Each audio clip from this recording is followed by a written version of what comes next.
Well, what I'm going to do here is change the battery in the BMW Key. It keeps coming up on my dash saying it's dead, basically. So, the process is quite simple, but I thought I'd do a video to make it easier for people. The back of the key, you've got a button right here. Press that button and a little key comes out. You've got a hole on that side of the key there. Put your key into that hole, give it a press in and pry up a touch.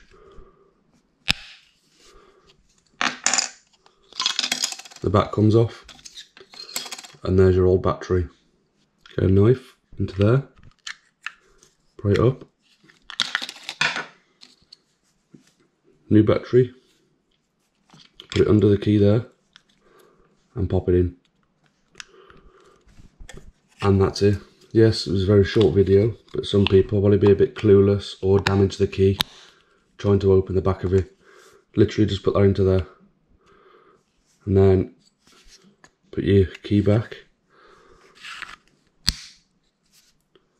That's your key done. Hopefully this helps you out. If you can, give the video a like, subscribe to the channel, and I'll see you in the next one.